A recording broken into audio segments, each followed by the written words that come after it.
दोस्तों, तो मैं हिना परवीन स्वागत करती हूँ आपका उत्तराखंड कोर्स की क्लासेस में।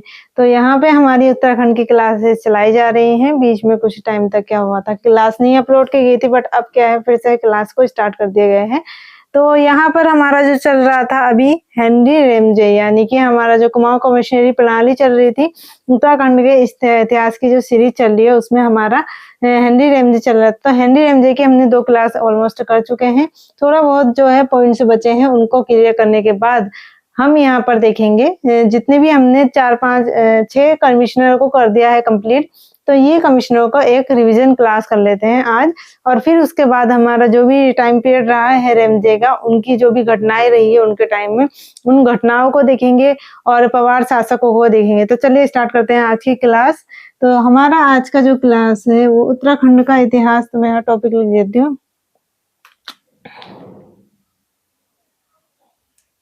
तो यहाँ कराया जा रहा है उत्तराखंड का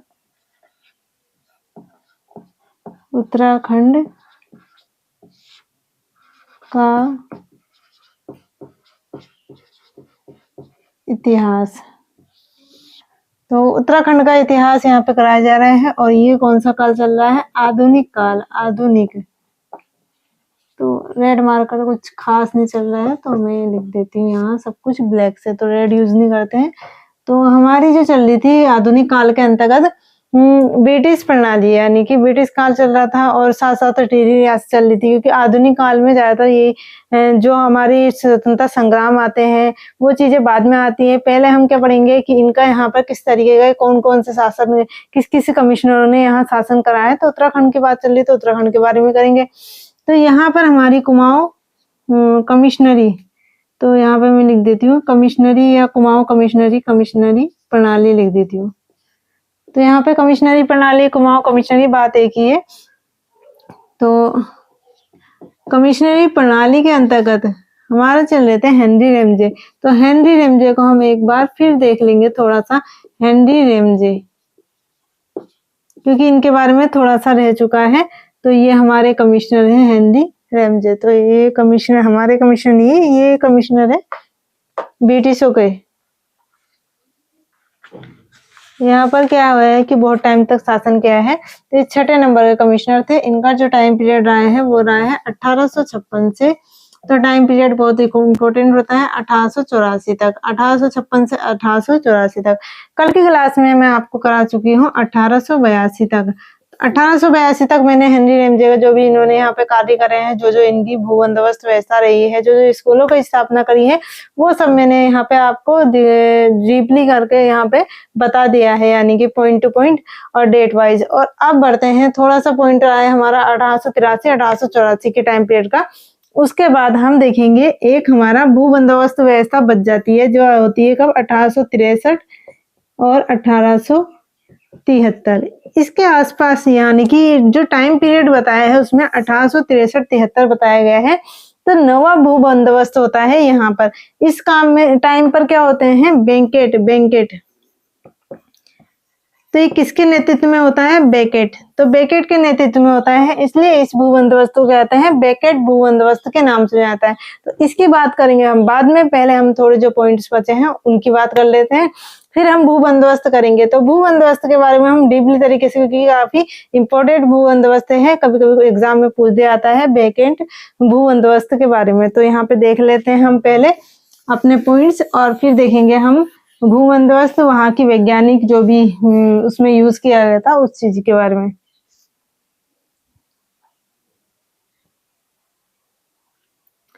तो मैंने आपको बताया था 1882 की बात चल रही थी। तो 1882 में यहाँ पर नैनीताल, तो ये हमारा उत्तराखंड है।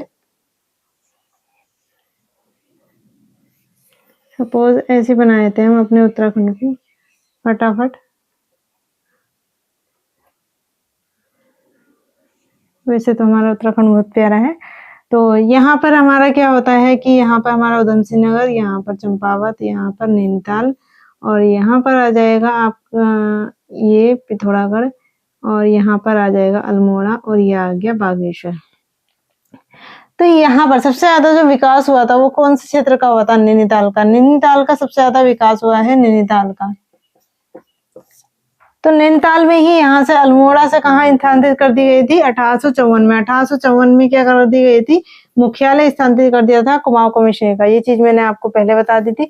तो सबसे ज्यादा बात जो देखने को मिलेगी आपको कुमाऊं कमीशन के अंतर्गत नैनीताल के बारे में, अल्मोड़ा के बारे में ज्यादातर देखने को मिलती है। पौड़ी गढ़वाल, यानी कि जब गढ़वाल क्षेत्र की बात आती है तो गढ़वाल क्षेत्र का जो भी मुख्यालय होता है उसे श्रीनगर और स्थानांतरित किया जाता है, और फिर श्रीनगर होता है, फिर क्या होता है, पौड़ी गढ़वाल की स्थापना होती है तो वहां पे पौड़ी गढ़वाल को स्थानांतरित कर दिया जाता है।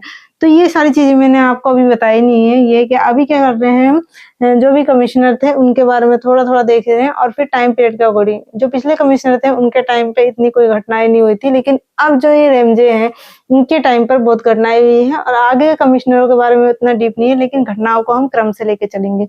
तो यहाँ पर क्या होता है कि नैनीताल से काठगोदाम, तो ये नैनीताल डिस्ट्रिक्ट के अंतर्गत। तो ये जो नैनीताल है, नैनीताल अभी जो हमारा नैनीताल जिला है जिसमें हम खड़े हैं, तो ये नैनीताल हो गया। तो यहाँ पर सपोज काठगोदाम यहाँ है, ये नैनीताल हो गया और यहाँ काठगोदाम मान लो सपोज, क्योंकि नैनीताल पहाड़ी एरिया है। तो यहाँ से काठगोदाम हो गया। यहाँ पर सपोज यहाँ पे हल्द्वानी हो गया, जहाँ पर हम खड़े हैं। हल्द्वानी से निकलते हुए जैसे यहाँ आप पहुंचते हैं पंतनगर, इधर की साइड खटीमा, तो फिर आते हुए तराई वाले क्षेत्र आ जाता है। तो ये जो नैनीताल और काठगोदाम वाला जो रास्ता बनाया था, ये कब बनाया गया था? 1882 में। काठगोदाम मार्ग किसके काल में? ये था रेमजे के काल में। अब बात आती है 1883 की। तो 1883 में तराई भावर के विकास के लिए अब इन्होंने यहाँ पे नैनीताल पे बहुत ज्यादा ध्यान दे दिया। नैनीताल में काफी नगरीकरण करा था, बहुत सारे स्कूलों की स्थापना करी, बहुत सारी चीजें कर चुके हैं ये। तो कहते हैं नैनीताल में अब क्या करते हैं कि इन्होंने नैनीताल पे तो करा ही करा है, मतलब विकास करा है, स्कूलों में बहुत ज्यादा वहां पे नगरीकरण करा है। स्कूल सबसे ज्यादा नैनीताल में खुलवाए गए थे रेमजे काल में। और फिर क्या करते हैं, ये तराई वाले क्षेत्र की ओर ध्यान देते हैं। तो तराई वाले क्षेत्र में इसके विकास के लिए ये एक फंड लेकर आते हैं, इम्प्रूवमेंट फंड, विकास के लिए। तराई और भावर, तो तराई और भावर वाला क्षेत्र देखेंगे तो आप देखेंगे यहाँ पर कुमाऊं कमीशन के अंतर्गत ये नीचे जो भाग होते हैं ये तराई वाले भाग होते हैं। तो ये जो तराई वाला क्षेत्र होता है, और ये जो नैनीताल का कुछ हिस्सा जो होता है, ये वाला जो हिस्सा होता है बीच का, इंदर साइड का, ये क्या होता है? भावर होता है। तो तराई और भावर के विकास के लिए एक ये फंड लेके आए थे, इसे इम्प्रूवमेंट फंड के नाम से जाना जाता है। तो इम्प्रूवमेंट फंड रेमजे कब लेकर आए थे? 1882 में। तो 1882 में रेमजे क्या लेके आए? रेमजे तराई भावर विकास हेतु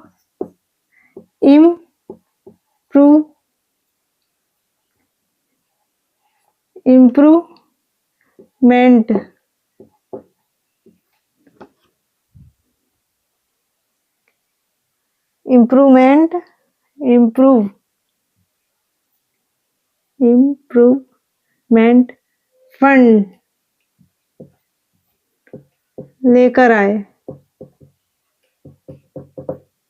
तो कौन लेकर आए थे? इम्प्रूवमेंट फंड ये लेकर आए थे रेमजे, यानी कि ये स्थापित कर दिया था इन्होंने इम्प्रूवमेंट फंड। अब इसके बाद जो होता है तराई वाले क्षेत्र पर ही ये ध्यान देते हैं, तो सबसे ज्यादा इम्प्रूवमेंट फंड लेके आते हैं। अब इम्प्रूवमेंट फंड के अंतर्गत क्या होता है? ये फंड है, सपोज क्या है, कोई बिल आता है या फिर किसी चीज का फंड आता है या कोई सी भी चीज होती है या टेंडर पास होता है, तो वो किस लिए पास होता है? वो इसलिए होता है कि उस चीज का विकास हो सके। अब वो पास हो गया तो वो क्या कर सकते हैं? वहां पे उन चीजों का कार्य कर सकते हैं, मतलब जो भी वो जिसके अकॉर्डिंग लेके आए हैं।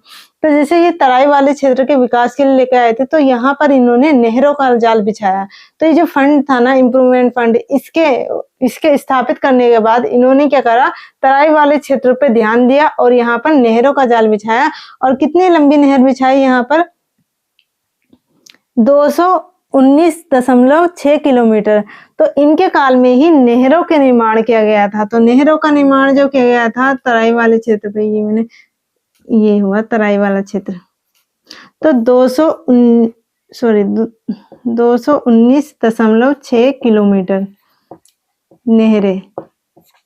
तो नहरें जो ये नहरें कैसी थी, ये थी पत्थर की नहरें। पत्थर कैसे आपने देखा होगा, ये जो पत्थर, ये जो नहरें होती हैं, ये वाली जो नहरें बड़ी बड़ी सी नहरें हैं, वो किसकी बनी हुई है, पत्थरों की बनी हुई है। ऐसे ऐसे पत्थर होते हैं, तो ये पत्थरों की नहरें हैं। तो ये देखेंगे आप कभी ये वाले रास्तों में, तराई वाले क्षेत्रों में क्या है, नहरें बनी हुई हैं जो क्या आती हैं, पानी लेके जाती हैं। तो ये पत्थरों की जो नहरें बनी हुई है, ये किसने बनाई थी, ये रेमजे काल में बनाई गई है।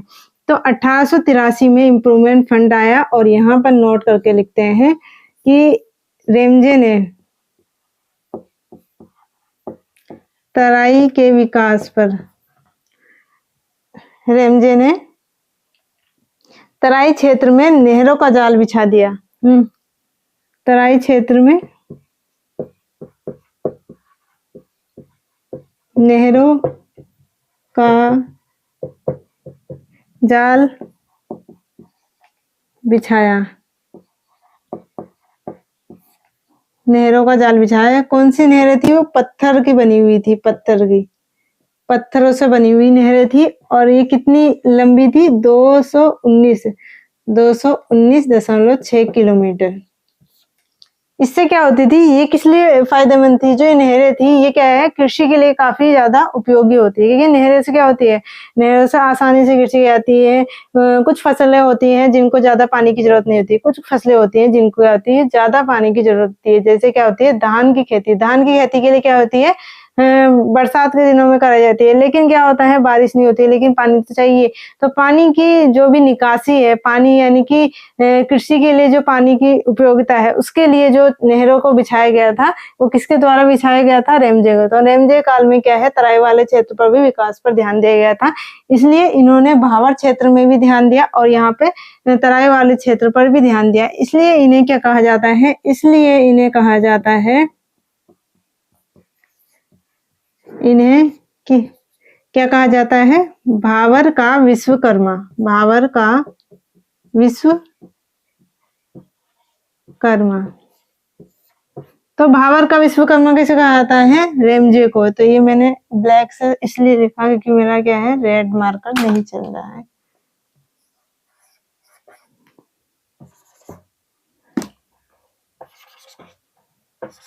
कभी कभी इनका मूड खराब हो जाता है, तो ये नहीं चलते हैं।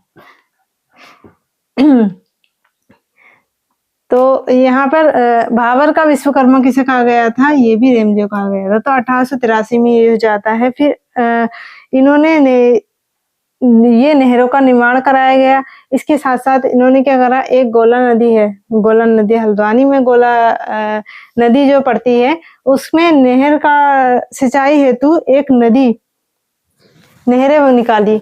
तो यहाँ पर जैसे सपोज ये नदी जा रही है, यहाँ नैनीताल से जाती है, ये नदी जाती है, ये जो नदी जाती है, इसे कहते हैं गोला नदी।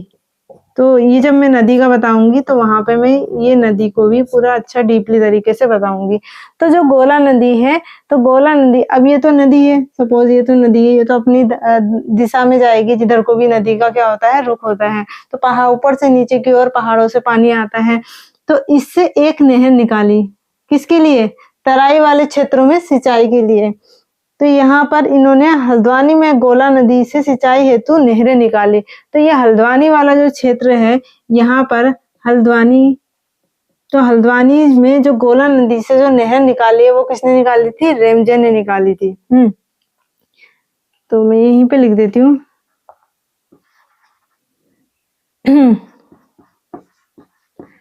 गोला नदी शॉर्ट में लिख देती हूँ, गोला नदी से नहरें निकाली। तो नहरें निकाली, ये भी किसने निकाली थी, रेमजे के द्वारा निकाली गई थी। और एक चीज और थी यहाँ पर इम्पोर्टेंट है, इसको मिटा के लिख देती हूँ।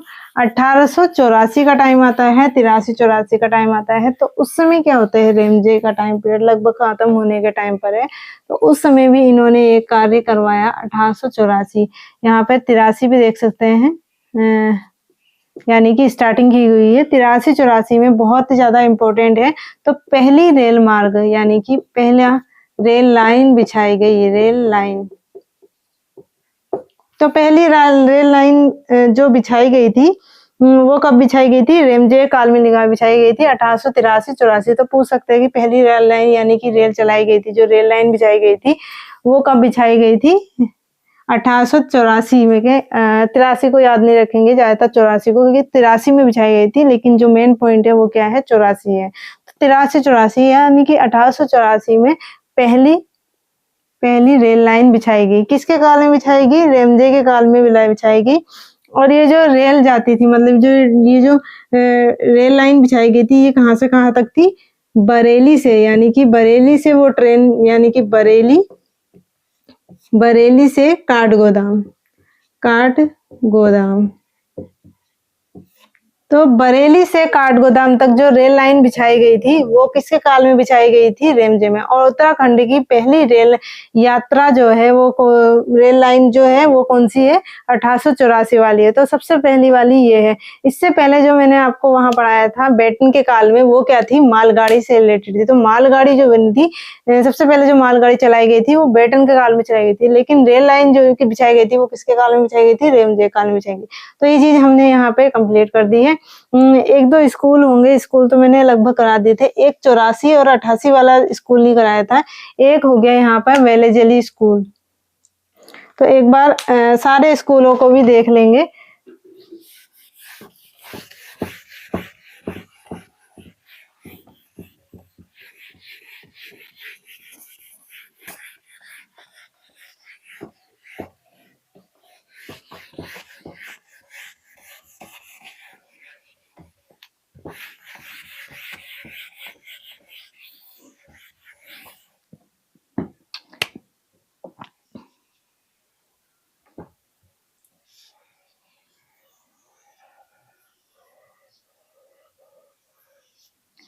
सिर्फ हम क्या बना रहे हैं? सिर्फ बना रहे हैं यहाँ पर कुमाऊं वाला एरिया।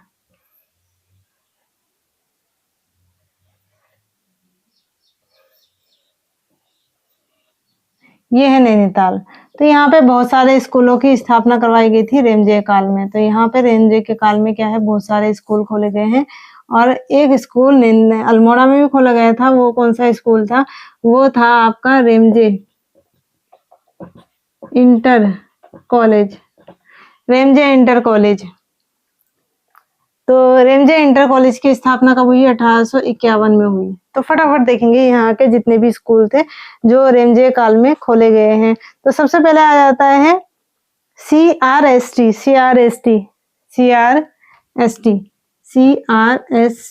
इसकी फुल फॉर्म मैंने आपको कल बताई थी। ये भी 1851-50 के आसपास खोला गया था। ये मिशन स्कूल के नाम से रेमजे काल में खोला गया था। दूसरा स्कूल जो था 1869 में हुआ था, शेरवुड कॉलेज। ये भी नैनीताल में है, शेरवुड कॉलेज। 1869। तो शेरवुड कॉलेज भी 1869 में खुला था। और ये दूसरा जो एक और खुला था स्कूल, उसका नाम था All Saints College. All Saints College. All Saints College. तो ये मैं दोनों करवा चुकी हूँ। 77 में स्टैनले स्कूल था। 77 में, 1870 में स्टैनले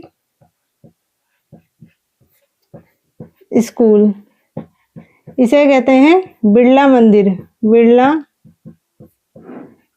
मंदिर भी कहा जाता है। और ये कब था? 1877 में खुला है ये स्टैनले स्कूल। सेंट मैरीज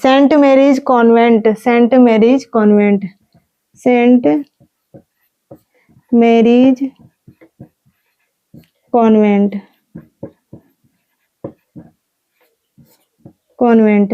तो ये जो सेंट मैरीज कॉन्वेंट है ये खुला है 1878 में। इसके बाद आता है वेलेजली हाई स्कूल। ये शायद मैंने नहीं करवाया है कल। Wellesley high school. तो ये जो छोटा छोटा लिखवा रही हूँ मैं यहाँ पर, क्योंकि सारे आ जाए। Wellesley high school, saint Joseph college, saint Joseph college, ये कब खुला है? ये खुला है 1884 में। सॉरी, ये इनके बाद खुला था 1888 में। सेंट जोसेफ कॉलेज ये कहाँ पे खुला था? नैनीताल में खुला था। तो नैनीताल में इतने सारे स्कूल जो हैं, ये नगरीकरण विकास शिक्षा के प्रसार के लिए कराया गया था। ईसाई धर्म का भी यहाँ पे प्रचार हुआ है। इसके में अंग्रेजी शिक्षा भी पढ़ाई गई है।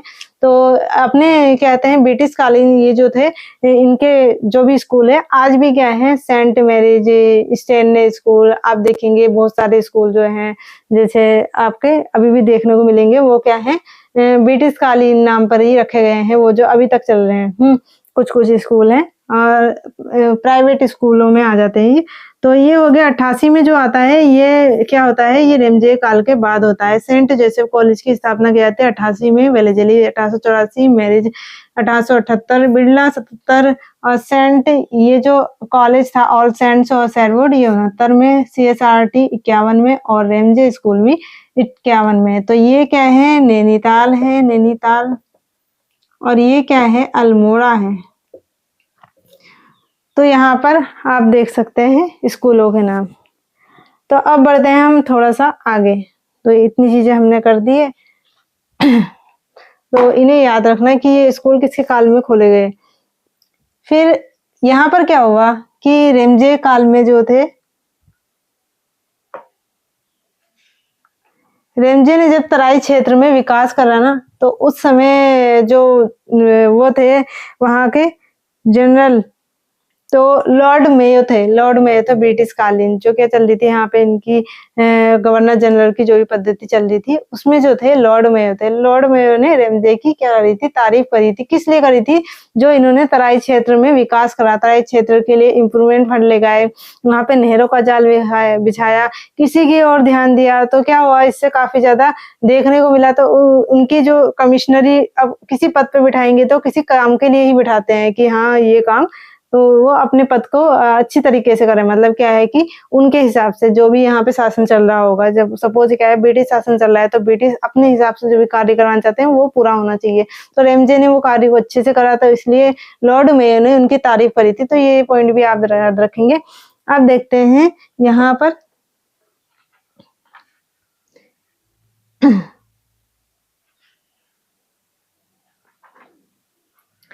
तो एक गढ़वाल, ये जो गढ़वाल वाला एरिया है ना, ये गढ़वाल वाला एरिया था, ये जो था ना गढ़वाल, तो गढ़वाल के जो डिप्टी कमिश्नर थे ना, उनका नाम था बेकेट।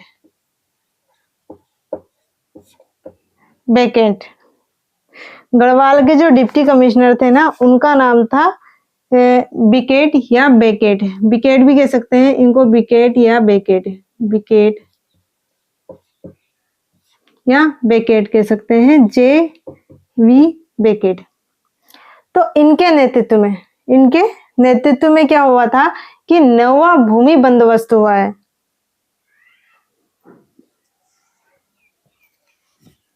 तो जो ये गढ़वाल के कहते हैं डिप्टी कमिश्नर थे बिकेट, इनके नेतृत्व में नवा भूमि बंदोबस्त होता है। तो इस भूमि बंदोबस्त को कहते हैं बिकेट या बेकेट कहते हैं, भूमि बंदोबस्त के नाम से भी जाना जाता है। अब इस भूमि बंदोबस्त के बारे में हम यहाँ पे अच्छे से पढ़ेंगे। तो नवा भू बंदोबस्त,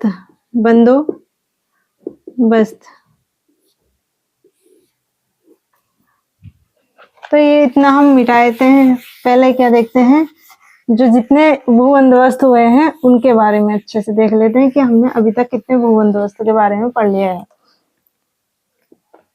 तो सबसे पहले बात आई थी 1815 में, पहला भू बंदोबस्त, पहला था, फर्स्ट था, कौन थे, ई गार्डनर। दूसरा भू बंदोबस्त 1816 में होता है। तीसरा भू बंदोबस्त 1817 में होता है। ये जो था, ये था एक साला था। ये क्या था, एक साला। और ये कौन से नंबर का हुआ, दूसरा हुआ। और इस समय कौन थे, ट्रेल थे। और यहाँ पर क्या था, ये जो भूबंदोबस्त हुआ है ये त्रिसाला था, ये किसके काल में हुआ है, ये तीसरे नंबर का हुआ, ये पहले नंबर का हुआ, ये दूसरा और ये तीसरा हुआ। यहाँ पर भी क्या थे, ट्रेल। तो ट्रेल के टाइम पर बहुत सारे भूबंदोबस्त है। अब ये त्रिसाला है तो 3 साल बाद यानी कि 20 का टाइम था, तो यहाँ पे दूसरा त्रिसाला, तो ये फर्स्ट वाला हो गया। और ये 1 साला, यानी कि ये फर्स्ट 1 साला था और ये सेकंड 1 साला था। ये फर्स्ट त्रिसाला है और ये क्या हो जाएगा, सेकंड त्रिसाला। ये यहाँ पर भी कौन थे, ट्रेल थे। यहाँ पर भी क्या थे, ट्रेल थे। फिर आता है 1800। तो देखिए यहाँ पे गैप कितना हो रहा है, 3 साल का, तो 1 साला हो गया। अब ये 3 साल बाद यहाँ पर होगा, तो ये हो गया 23 में। तो 23 वाला को कहते हैं 1880, यानी कि 80 साला भी कहते हैं, संवत का था ना ये, तो 80 साला भी कहते हैं। और ये किसने, ये कौन सा था, ये था पंचसाला, फर्स्ट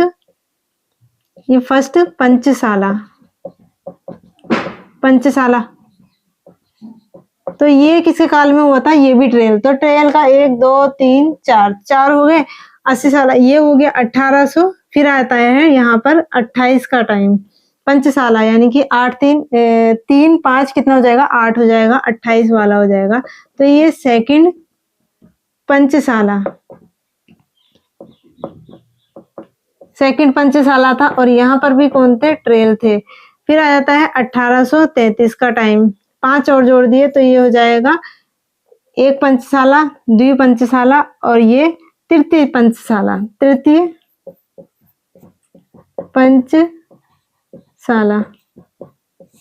यहाँ पर भी कौन थे, ट्रेल थे। तो यहाँ पर ट्रेल के ट्रेल के टाइम पर इतने जो हुए हैं भूबंदोबस्त हुए हैं।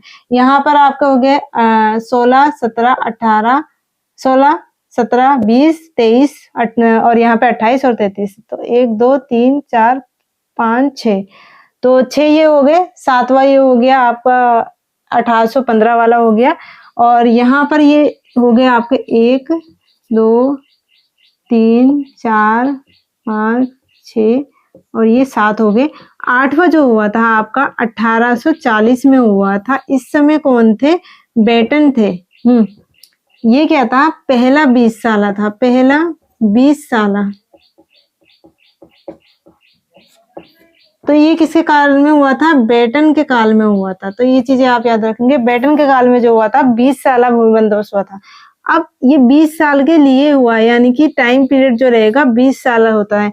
तो 20 साल का हो रहा था। लेकिन इसके बाद क्या हुआ कि जब रेमजे काल आया तो रेमजे ने शासन में आ गए थे, कमिश्नरी प्रणाली में। तो इन्होंने आप देखा कि अब भूबंदोबस्त कराने की जरूरत है, तो वो टाइम आ जाता है यहाँ पर इनका 9वें भूबंदोबस्त का। तो यहाँ पे 8वां भूबंदोबस्त जो था ये था 1840 का, 8वां 7वां, मतलब आप कर लेंगे जो भी है वहां वाला। तो 8वां भूबंदोबस्त हो चुका है। अब आता है 9वां भूबंदोबस्त। तो 9वां भूबंदोबस्त की अध्यक्षता जो है रेमजे ने किसको दे दी थी, बेकेट को दे दी थी। यानी कि जो अध्यक्षता थी वो किसकी थी, तो ये होता है हमारा 1863 1871 के टाइम में, 1863 1871 के टाइम पर ये भूबंदोबस्त होता है। इसमें जो अध्यक्षता करते हैं, अध्यक्ष होते हैं, उनका नाम क्या होता है, अध्यक्षता रहती है JV विकेट या बैंकेट कह सकते हैं, विकेट कह देती हूँ मैं, विकेट या बैंकेट ये भी कहते हैं। तो इसे बंदोबस्त को क्या कहते थे, विकेट भूबंदोबस्त भी कहते हैं, विकेट भूबंदोबस्त, बंदोबस्त के नाम से भी जाना जाता है। विकेट भूबंदोबस्त के नाम से क्यों जाता है, क्योंकि इसकी अध्यक्षता कौन कर रहे थे, JV विकेट कर रहे थे, इसलिए इसे विकेट या बैंकेट भूबंदोबस्त के नाम से भी जाना जाता है। अब देखिए जो ये भूबंदोबस्त था ना, ये काफी ज्यादा महत्वपूर्ण भूबंदोबस्त था। ये क्या था, भूबंदोबस्त था, नोट करके लिख लेना है यहाँ पर आप। इसमें क्या हुआ था ना कि ये भूबंदोबस्त जो था ऐसे ही नहीं कराया गया था। इसमें क्या करा, अब क्या हो गया था, बहुत चीजें आ चुकी थी, यहाँ पर विकास हो चुका था, बहुत सारी चीजों का नए-नए इनोवेशन हुआ था। तो यहाँ पे क्या कहते हैं कि जब वैज्ञानिक तकनीकें आ जाती हैं, विशेषज्ञ आ जाते हैं, तो वो अपनी-अपनी राय देते हैं। तो यहाँ की भू-बंदोबस्त में क्या है, वैज्ञानिक तकनीकों को अपनाया गया कि अगर हम भू-बंदोबस्त कर रहे हैं, तो हम क्या करेंगे कि भूमि को बाँट देंगे, कि भूमि को इसमें बाँट देंगे कि कौन-सी भूमि किस लिए उपयोगी है। जैसे कृषि के क्षेत्र में, क्योंकि उस समय तो ज़्यादा क्या होती है, कृषि की ही बात होती है, कृषि होता है, व्यापार होता है, तो कृषि के लिए कौन-सी भूमि कैसी होती है। तो यहाँ पे देखिए, आप देखिए, एक भूमि होती है जो कृषि के लिए बहुत ज़्यादा उपयोगी होती है, एकदम मखमली सी मिट्टी होती है और वो ज़्यादा से ज़्यादा वहाँ पे कृषि करने के लिए उपयुक्त होती है। फिर दूसरे टाइप की होती है, मतलब कम कृषि होती है, ज़्यादा नहीं हो पाती है। तीसरे टाइप की होती है जिसमें क्या होती है, पानी की ज़रूरत नहीं होती है इतनी, मतलब धूप के दिनों में, जैसे क्या होता है गर्मियों के दिनों में, अभी जो है गर्मियों के दिनों में कृषि की जाती है उसमें, फिर मतलब पानी की उतनी ज़रूरत नहीं पड़ती है। अभी आप जो दिख रहे होंगे गेहूँ वग़ैरह, और फिर उसके बाद जो कृषि आती है उसमें मतलब थोड़ा बहुत पानी-वानी या फिर कर सकते हैं, और सीढ़ीदार खेती की जाती है। और जो 5वें टाइप के होते हैं उसमें क्या होता है कि किसी चीज़ की ज़रूरत नहीं है, वही बो दिया और वहाँ पे निकाल दिया। जैसे क्या होती है हल्दी, हल्दी को बो दिया जाता है और कभी-कभी पानी लगा दिया जाता है, वो अपने आप 1-2 साल में निकाल दी जाती है। तो इस तरीके की कृषि होती है। तो इन्होंने क्या करा ना, यहाँ पे वैज्ञानिक पद्धति अपनाई, वैज्ञानिक पद्धति अपनाई। इस भू बंदोबस्त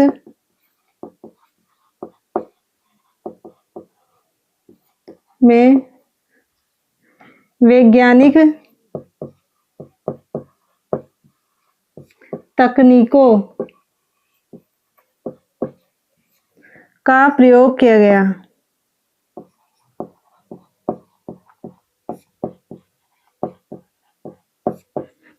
तो यहाँ पर आप याद रखेंगे वो कौन सा भू बंदोबस्त था, ऐसा क्वेश्चन आ सकता है कि जिसमें वैज्ञानिक तकनीकों का प्रयोग किया गया है, तो वो भू बंदोबस्त हो जाएगा आपका नौवां भू बंदोबस्त 1863-73 के टाइम पर जो किया गया था, उसे कहते हैं जेवी विकेट भू बंदोबस्त के नाम से भी जाना जाता है।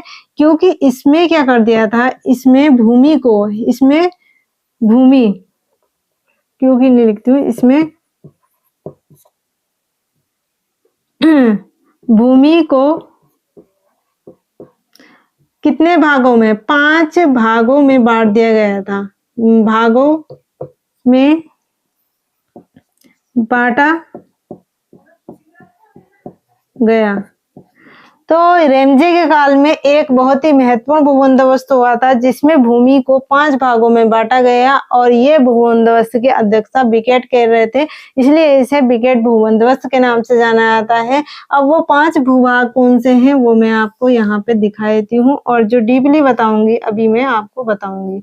क्योंकि क्या है कि अगर हम ये चीजों को देख कर चल रहे हैं, तो हम इसके लिए पढ़ लेते हैं। अगर लाइन टू लाइन, जैसे हमारे यहाँ भूमि को 5 भागों में बांट दिया गया है यहाँ पर, तो हम यहीं पे भूमि को बांट देते हैं। अब हम अलग से, अगर भूमि को बांटने के लिए अलग से रट्टा मारने के लिए क्लास करेंगे, तो वो इतना ज्यादा अच्छा नहीं लगेगा। जितना यहाँ पर समझ आएगा कि हाँ यहाँ पर ऐसा हुआ था, भूमि को बांटा गया था, तो हमें इजीली तरीके से समझ लेंगे। तो यहाँ पर भूमि को जो बांटा गया था 5 भागों में, तो पहली तो होती है तलाऊ, तलाऊ, दूसरी थी उपराऊ, तीसरी थी आपकी इजरान। ये जो उपराऊ है, एक होता है उपराऊ अव्वल और एक होता है उपराऊ दोयम। मैं इनको भी बताऊंगी, इजरान और यहाँ होती है कंटील। तो साथ साथ हम सब कुछ लेके चलेंगे यहाँ पे। तो हमारी जो ये यहाँ पे भूमि बांटी गई थी, 5 भागों में बांटी गई थी। तलाव, उपराव याद रखिए, तो उपराव अव्वल, उपराव दोयम, इजरान और कंटील। तो 5 प्रकार की भूमि होती है। ये जो भूमि होती है, ये होती है जो तल घाटों के घाटों, जो घाट होते हैं, जो जहाँ पर क्या होती है, नदियां होती है, उन घाटों के तलों के पास जो भूमि होती है उन्हें कहते हैं तलाव भूमि। उपराव भूमि क्या होती है? उपराव भूमि वो होती है जहां पर कम, यानी कि खेती वर्षा पर की आधारित होती है, सिर्फ वर्षा पर आधारित होगी, वहाँ पे ज़्यादा उसकी ज़रूरत नहीं होती है कि हाँ ज़्यादा पानी सिंचाई लगाओगे आप नहरों से। तो इसमें भी 2 प्रकार की होती है, एक जिसमें थोड़ी अच्छी खेती होती है, मतलब क्या होती है यहाँ की मिट्टी अच्छी ज़्यादा सही होती है, और एक उससे कम क्वालिटी की। तो ये उपराव अव्वल जो है इसके बाद आती है, उपराव दोयम इसके बाद आती है। इजरान क्या होती है? इजरान इससे कम वाली भूमि होती है। जो सबसे ज़्यादा अच्छी क्वालिटी की भूमि है वो तलाव होगी, उपराव उससे कम, और फिर उपराव दोयम, फिर इजरान, और फिर कंटील हो जाएगा। तो यहाँ पर आपका जो गाँव की आबादी के समीप दिखेगी वो होगी उपराव अव्वल, और जो उनसे बाद में आ जाती है यानी कि उसके तुलना में कम उपजाऊ होती है वो उपराव दोयम हो जाती है। इजरान क्या होती है? 2 वर्ष में 1 बार क्या होती है यहाँ पर फसल बोई जाती है, 2 वर्ष में 1 बार यहाँ फसल बोई जाएगी। और कंटील क्या हो जाती है? कंटील में आप बो देंगे खेड़ी, इसमें आपको क्या है जैसे हल्दी होगी ना तो इसके अंतर्गत आती है, इसमें आपने बो दी, पानी उनी की इतनी जरूरत नहीं है, कभी-कभी पानी की जरूरत पड़ती है कि हाँ लगानी पड़ेगा उसको, बाकी वो क्या होती है 2-3 साल में वहाँ पे खोद ली जाती है। कंटील सबसे निचली वाली भूमि होती है। पहले मैं टाइम को देख लेती हूँ कितना टाइम हुआ है।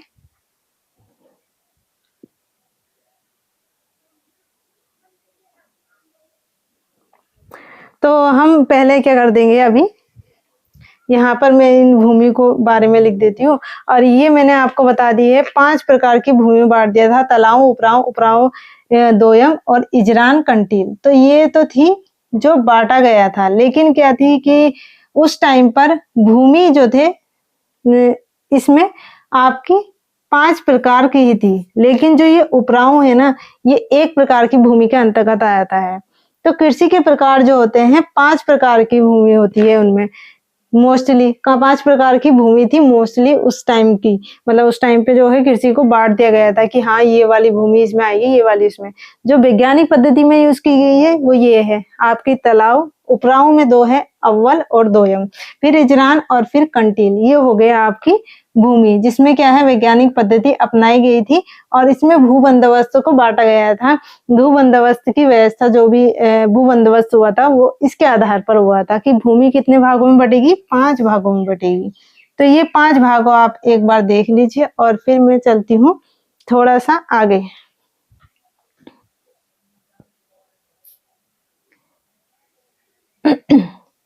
सबको क्लियर दिख रहा होगा। अगर किसी को कोई दिक्कत होती है तो आप मुझे कमेंट सेक्शन में बता सकते हैं। बाकी इसका स्क्रीनशॉट ले लीजिए और बढ़ते हैं थोड़ा सा अब इससे आगे। तो यहाँ पर अब मैं पढ़ाती हूँ भूमि के प्रकार। कृषि के लिए कृषि के प्रकार की किस प्रकार की कृषि की जाती है।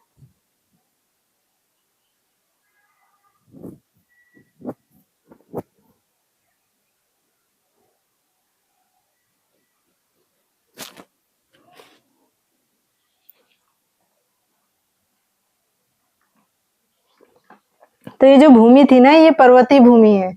आप यहाँ वाली भूमि ना सोच के ज्यादातर ये जो हमारा जो एरिया है ये उसके टाइप में यहाँ पे क्या है पर्वतों की भूमि है। इसमें जो आपको देखने को मिलेगी सीढ़ी नुमा खेत, और ये सीढ़ीदार खेत आ जाते हैं जहाँ पर। तो ये वाला जो आपका सीढ़ीदार खेत आएगी ये पर्वतों में ही मिलेगी आपको देखने के लिए।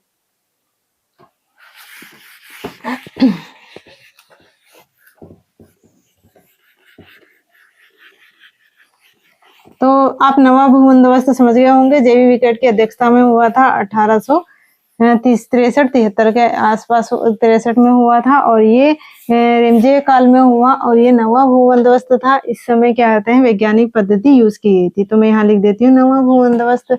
और अब हम पढ़ते हैं कृषि के प्रकार। नवा तो ये कब हुआ है 1863-73।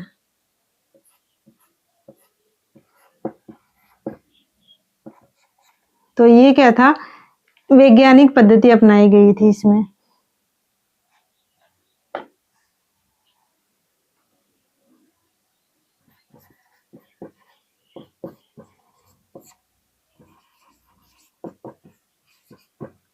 वैज्ञानिक पद्धति अपनाए। वैज्ञानिक यानी कि इसमें आप देखेंगे बंदोबस्त। जे वी विकेट, तो इनकी अध्यक्षता थी। एक बार रिवीजन कर लेंगे बाद में। तो यहाँ पर मैं कृषि के प्रकार लिख देती हूँ एक बार।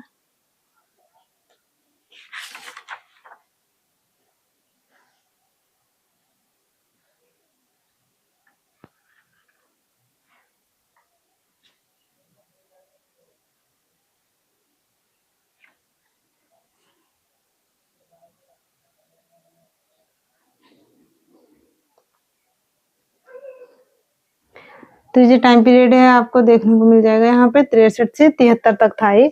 और यहाँ पर कृषि के प्रकार फटाफट देखेंगे। कृषि के प्रकार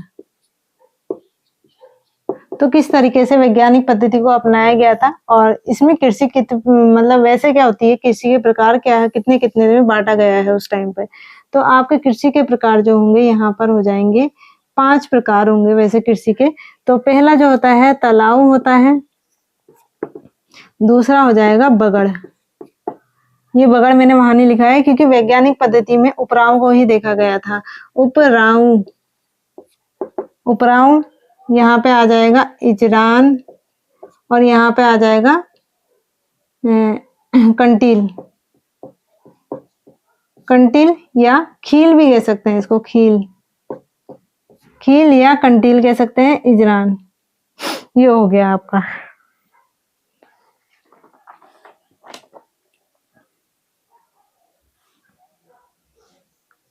तो 5 प्रकार की थी। उपराव में आप देखेंगे यहाँ पर उपराव है ये, तो उपराव को यहाँ पर 2 भागों में बांटा गया है। एक हो जाएगा उपराव अव्वल, उपराव अव्वल, और यहाँ पर दूसरा आ जाएगा उपराव दोयम। तो 2 प्रकार के होते हैं। यहाँ पे आप तालाब यानी कि नदी घाटों के तलों पर सिंचाई की सर्वोत्तम। सिंचाई के लिए क्या होती है ये? सर्वोत्तम। सिंचाई के लिए सर्वोत्तम, सिंचाई हेतु सर्वोत्तम। तो सिंचाई के लिए सर्वोत्तम। बगड़ क्या होती है? नदी के तटवर्ती भूमि, यानी कि नदी के आसपास। नदी तटवर्ती यानी कि वर्ती, तटवर्ती मीन्स आसपास की भूमि। तो 5 प्रकार से यहाँ पे बांट दिया था कि कृषि किस किस तरीके की यहाँ पे भूमि पर की जाएगी। तो यहाँ पे क्या आती है? तालाब, बगड़, उपराव। ये उस टाइम का है, लेकिन क्या है, ये जो पद्धति अपनाई गई थी तो इसमें से बगड़ को नहीं उठाया गया था। ये हो गया था तालाब, उपराव अव्वल, उपराव दोयम, इजरान और कंटील। तो ये नवा भूबंदोबस्त में यूज की गई थी भूमि।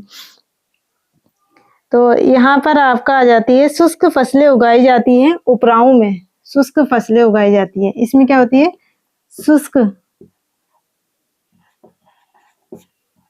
फसलें उगाई जाती है।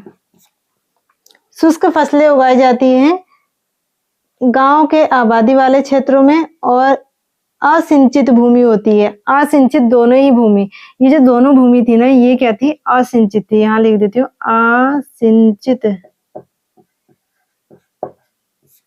भूमि, दोनों ही असिंचित है। यहाँ पे क्या होगी?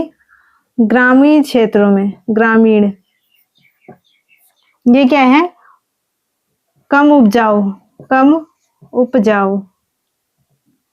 ये इससे क्या होगी? कम उपजाऊ होगी। ये ग्रामीण क्षेत्र वाले एरिया में आती है और ये कम उपजाऊ होती है। अब ग्रामीण क्षेत्रों में क्या होता है? जैसे यहाँ पे आता है गेहूं आ गया, मंडुआ आ गया, जो आ गया, उससे कम वाली जो भूमि होगी उसका ये क्या होगी? उपराव दोयम हो जाएगी। इजरान क्या है? ऊंचे पहाड़ी सीढ़ीदार खेतों में फसल बोई जाती है, और पर्वत वनों को काटकर भी, यहाँ पे मैं लिख देती हूँ वनों को काटकर, कृषि कैसी की जाती थी, यहाँ पे वनों को काट कर। यहाँ पर सीढ़ीदार लिख देती हूँ मैं, यहाँ पे सीढ़ीदार, सीढ़ीदार खेती भी की जाती है और वनों को काट कर भी की जाती है। यहाँ पर सीढ़ीदार खेती नहीं, सीढ़ी, यहाँ पे सिर्फ क्या होगा, यहाँ पर सीढ़ीदार खेती नहीं होगी, यहाँ पर सिर्फ क्या होगा, 2 वर्ष में एक बार फसल, 2 वर्ष में एक बार। तो ये थे यहाँ पर कृषि के प्रकार किस तरीके से बोई जाती है। तालाब, बगड़, निकटवर्ती जो भूमि होती है इनके आसपास की, और ये तलों के बिल्कुल पास में होती है, वहां पे सिंचाई की जाती है। उपराव जो होती है शुष्क फसलें उगाई जाती है। इजरान जो होती है वनों को काटकर सीढ़ीदार खेत, और यहाँ पे सीढ़ीदार खेत नहीं बनाए जाते हैं, सीढ़ीदार नहीं बनाए जाते हैं। तो ये पूछ सकता है कि किसमें सीढ़ीदार खेत नहीं बनाए जाते हैं। ऑप्शन दे दिया आपको इजरान, कंटील में, तो आप यहाँ पे इजरान को देखेंगे सीढ़ीदार। ये पूछ सकता है कि इन सब में सीढ़ीदार क्षेत्र किसमें बनाए जाते हैं, तो इजरान वाली भूमि में सीढ़ीदार क्षेत्र बनाए जाते हैं, तो सीढ़ीदार क्षेत्र इजरान में। तो मैंने यहाँ आपको भूमि के प्रकार बता दिए। तो रेमजे काल में जो हुआ था, इन्हीं में से यूज की गई थी भूबंदोबस्त व्यवस्था, किसके, वैज्ञानिक पद्धति में, जहां पर आपकी जो यूज की गई थी तालाब उपराओं के 2 प्रकार थे, इजरान थी और कंटील थी। तो मैंने आपको यहाँ पे अच्छे से बता दिया है। अब कल की क्लास में हम क्या करेंगे, थोड़ा सा रिवीजन कर देंगे इन सारे कमिश्नरों का, और नेक्स्ट आगे बढ़ेंगे इसी टाइम पीरियड में। जैसे हमारा 1857 से जो यहाँ पर क्रांति थी, क्रांति का मैंने देख चुकी हूँ। अब इसके साथ साथ और जो पवार शासक हैं सुदर्शन शाह के बाद, तो जो टाइम पीरियड के अकॉर्डिंग और क्या क्या हुआ ये देख के चलेंगे, और मिलते हैं नेक्स्ट क्लास में। तब तक के लिए जय हिंद, जय भारत।